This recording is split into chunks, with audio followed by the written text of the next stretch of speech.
As anyone who has followed this channel long enough would know, I love it when I see an older car from a previous GTA being added into GTA 5.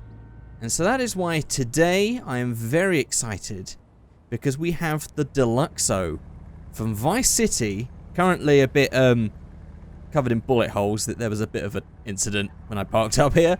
But this is the Imponte Deluxo GT from GTA Vice City, brought into the modern day in GTA 5. Well, I say the modern day, it's still the same 80s car, but now it's just got more polygons and tuning parts, of course. But we should definitely get ahead and check this out and make some cool builds with this. So let's just jump right in. I'm just going to go, first of all, I'm going to repair a vehicle because it didn't look so great with all the bullet holes on there. And here it is in its standard form. Very nice. Let's go ahead and open up all the doors and everything else. Oh, now that is cool. We have full gull wing doors, of course. And then we have the hood, which opens up backwards as well. But it's actually not an engine in there. It's just a tiny little frunk.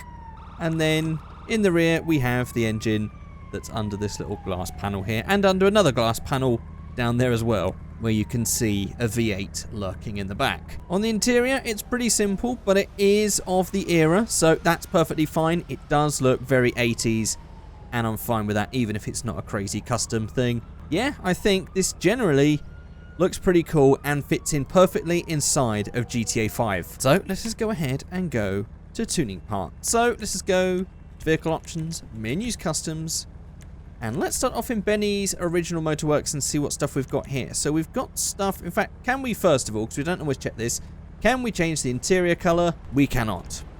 Can we change the dashboard color? We cannot. Okay, so all of that stays black. On the trim, we have some different interior options anyway, so it seems that we're gonna, let's just, it's a bit wider so we can see in here. So we have the race interior. Ooh.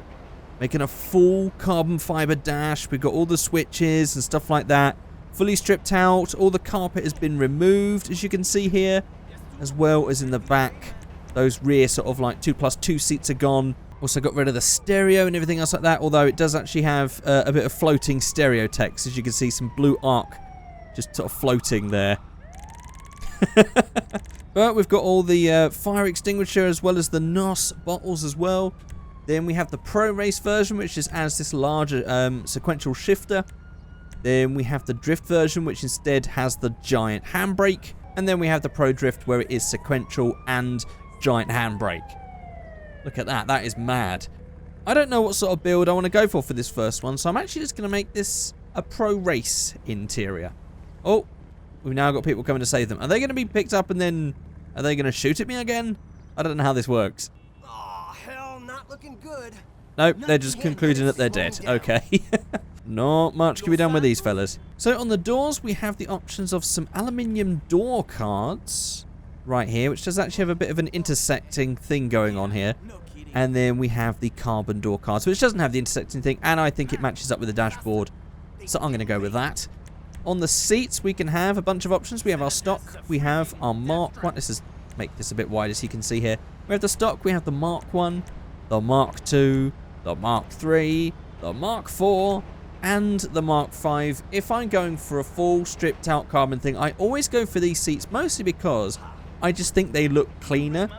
These always look a bit, especially because the textures are never that great. This one's not so bad though, I guess. They just look a bit chunky. I do like how this looks for a proper stripped out car. And then for the engine block, we have a huge bunch of options here. So we have the stock block, we have the turbo V8, or the twin turbo even. We have the supercharged V8. We add the Fister Flat 6. There is a huge amount of engine options here. The Anis Race V8, the Grotti V12, the Grotti Flat 6, the Ocelot V12, the ProGen Retro V12, the True Fade W16. Oh my god.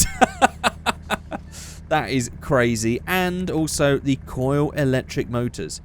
Now, there is actually a mod which can change the sound of an engine when you change the tuning parts. It's an amazing mod. I haven't checked out on the channel, but I will do soon because there is a mod that does work with it that I will want to show you guys. Sadly, it doesn't work with this, so we'll have to do it manually.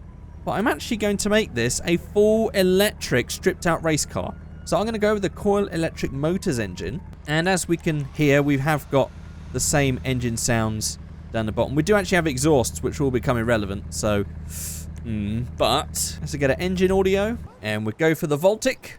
Nice electric supermotor.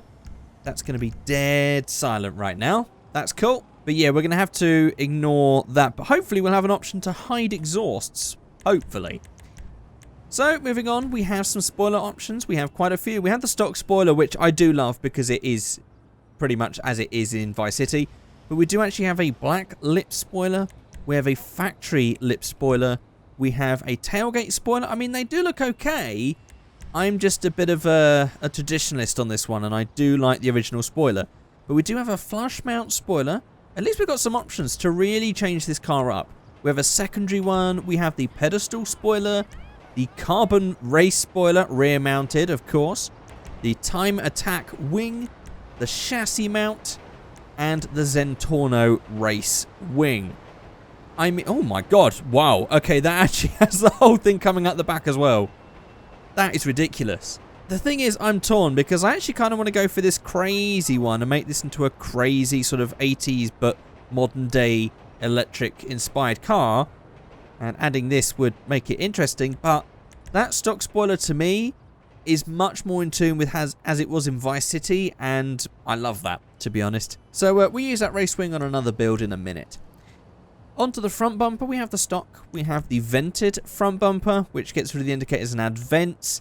We have the wide body, which means we'll definitely, presumably, have some wide arches that we can add to this in a second. And then we have the vented version of the wide. I'm going to stick the crazy for the next build. We'll just build this as a stripped out sort of race car for now. We don't really need the vents because it's electric, so we'll keep that stock. On the rear bumper, we can have a rear diffuser. I'll keep that in. I think that'll work. On the skirts, we have the wide body kit, which really brings that out. Again, I'm going to use that in a minute for a separate build. Then we have exhaust. Ah, look, we actually have a no exhaust option. That is amazing. Okay, so we have the quad exit exhausts. We have the chrome tip.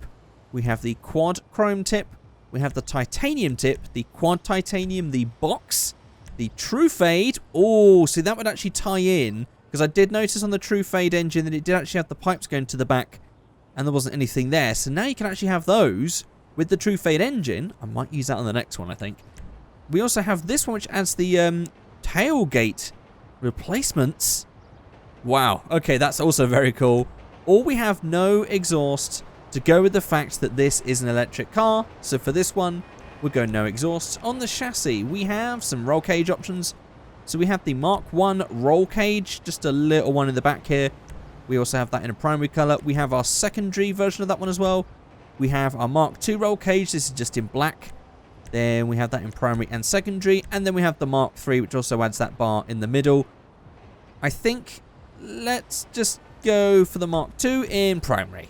There we go. To try and make it look a bit, I'd say a bit sleepery. It's clearly not a sleeper, but just sort of to hide it away with the primary colour. And then it's just a case of engine upgrades, brake upgrades, transmission upgrades. I mean, it is an electric car. The suspension doesn't really change anything. It's probably just going to change some characteristics. On the paints, I mean, this has spawned in my default grey, but I think if I was to go to metal and brushed steel, it is going to tie back to the whole sort of Back to the Future DeLorean sort of look, which of course this car is based on. So I think for this one, I'm actually just going to make this like a DeLorean and go for the brushed steel. On the extras, we do have some extras. Ah, it's just going to be the spoiler being removed if we wanted just a spoilerless look. Again, I like that option. Then we have extra 2. Ah, well, that's going to be the front badge. I do like how the front badge looks. It really breaks up the fact that there is a big flat space there. So I like that. Extra 3 is the same on the rear, just gets rid of that rear badge. And then extra 4 also gets rid of the Deluxo Imponte badges.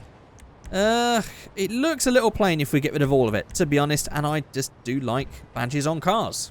So I'm going to keep that all like that.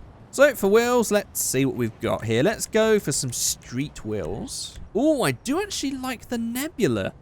The Nebula suits this car quite nicely. It's in a very weird shade of blue, I've also noticed. Let's just go ahead and put that into, I don't know, black, steel, stone, silver. The hubs on the center of the wheels seem to not change color. I didn't know that was a thing on these wheels. So we'll stick with stone silver. And there we go with our full electric build with our electric motor, no exhausts. That is very cool. I like that. I like the idea that we can have some electric car conversions inside of mods. That's something that I think gets overlooked, especially as that will, I imagine, that will become a more common mod that people would do in time. They will convert old classic cars into modern electric cars that are super fast and they've got all the creature comforts, like a resto mod. Like where you get like an old car from the 60s and they've sort of like stuck a LS motor in it, that sort of thing, and put it on a modern chassis or something. So to have that option inside of a modern GTA 5 is welcomed. I think that is amazing. And actually, side note, I'm kind of interested what you guys think about that, because I know that a lot of car guys are scared of electric cars. But what is your thoughts about taking a car like an old, inefficient, classic car and just sticking in electric motors, making it way faster than it ever would be with a petrol motor, but it would just be silent and electric, which apparently some people are scared of. So let me know your thoughts about that in the comment section below. I'm kind of curious. But now I want to do another build. I want to go wide body. I want to go big spoiler. I want to go crazy colors. Something a little... This is very 80s. I want to now bring this into the modern era looks-wise. So let's go. And so, here it is. This is the super wide. I wanted to just go crazy with this one. So I went for a custom metallic purple. I actually went to the RGB controls and I tweaked this one to get a rather crazy looking purple. I decided to debadge it just to be different. I went for the Zentorno rear spoiler. As you can see, I've gone for the True Fade exhausts because if you look inside, I've gone for the True Fade engine with the exhausts coming out the... In fact, those pipes don't line up, really. They're sort of in the middle right there. So we could also, if we wanted, we can change the exhausts and we can set them to there, which I think does look cooler. I went for the full stripped interior. I didn't go for any of the drift. I just went for the race because I didn't think this really suited being a drift car. And I went for those standard carbon things because they just look cooler. I went for the diffuser just because. And then, of course, I went for the full wide arch kit with the vented front. And I went for 3-spoke wheels because I wanted to tie it back to the fact that this was an 80s car. And I wanted to, you know, add a retro flair to it. And that is how we end up with this absolutely bonkers Deluxo. And, of course, because there is the True Fade engine, it does have the True Fade engine sound as well. And so there we go. There is the Imponte Deluxo GT brought from Vice City to the modern day with mods and everything else. I mean, these rear wheel arches are very thin, by the way. I've tried to slam this down. It doesn't really work when you start to move. I think we're going to have to go to V-Stancer, and I think we're just going to have to jack that up just a little bit, sadly. But this is great. This is the sort of thing that I like seeing in GTA 5, bringing cars from older GTAs into the modern day. Absolutely love it. I'll put a link in the description below where you can go ahead and download this and play with it for yourself. And again, don't forget to let me know what your thoughts are in the comments about electric cars and modifying and actually just like adding electric engines and stuff to existing cars and classic cars. I'd be interested to know your thoughts. If you have got all the way to the end of this video and you don't want to leave a comment about your thoughts, you could also just say caveman in the comment section below just to let me know that you watched the whole thing. But that is it. Thank you so much for watching, and I think this game has just crashed. Yes, yes it has. That's a great way to end the video. See you next time. Goodbye.